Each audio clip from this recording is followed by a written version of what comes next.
I'm Brittany B, the RD.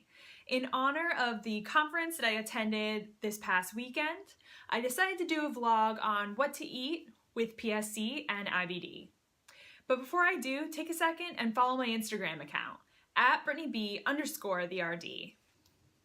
For those of you who don't know, PSC, or primary sclerosing cholangitis, is a rare progressive autoimmune liver condition characterized by thickening of the bile ducts, leading to scarring and blocking of these ducts and eventually liver failure. About 75% of people with PSC actually have IBD, and typically it's UC. I was diagnosed with PSC about 2 years ago. I went in for a CAT scan of my abdomen to check to see if I had any kidney stones, and I didn't, but they noticed some unusual scarring of my bile ducts, so they recommended I get additional testing, and then that confirmed my PSC diagnosis. Luckily, since then, I haven't had any progression on any of the testing. Today, I'm going to provide 4 general diet tips for people with PSC and IBD. But keep in mind that PSC is a very rare disease, so there's really not enough research to recommend one diet. So instead, my recommendations are really based on the current research, the disease process itself, and also its connection with IBD. Number 1, a high fiber diet from whole foods. This is probably the most important tip for people with PSC, and that's just because fiber can provide a lot of health benefits. So fiber helps reduce colon cancer risk, which is something that we're at a significantly increased risk for. It helps remove bile acids from our bodies, which I'll explain in a second. And it also adds some prebiotics, which are the good food for the good bacteria.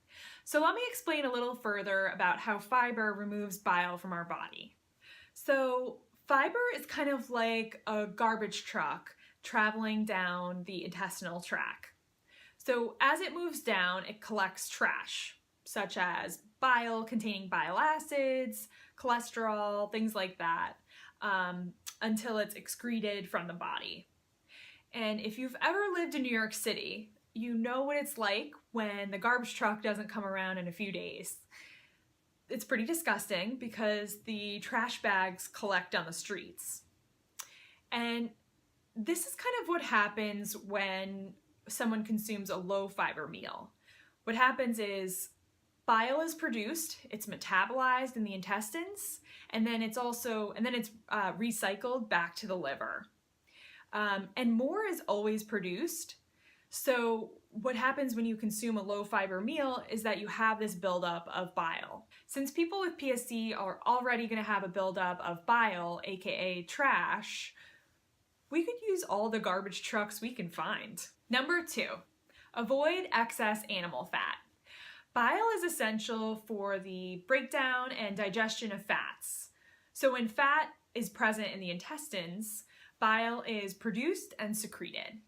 So I recommend reducing your animal fat intake, and you can do that by looking for the leanest cuts of meat, such as, if you can find like a 99% fat-free, that would be ideal.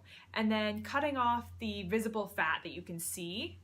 And then the other alternative is doing a vegetarian meal if you can tolerate it instead. And then also choose the fat-free or low-fat dairy alternatives instead of the higher fat ones. Number 3, avoid excess sodium. Ascites, which is a symptom of liver failure, and it's basically when there's a buildup of fluid in the abdominal cavity. It's very uncomfortable. Sodium can actually make this worse. And since most people can actually reduce the sodium intake in their diet anyways, I just recommend slowly working towards a lower sodium diet, and you can do this easily by choosing more whole foods over processed. Number 4, avoid added and simple sugars. In liver disease, carbohydrate metabolism can be altered, which can increase your blood sugar. But avoiding simple sugars such as white bread during an IBD flare can be impossible sometimes. So making sure that once you're in remission, then transitioning off those simple sugars. And then when you're in a flare and when you're in remission, you can definitely still reduce your added sugar intake.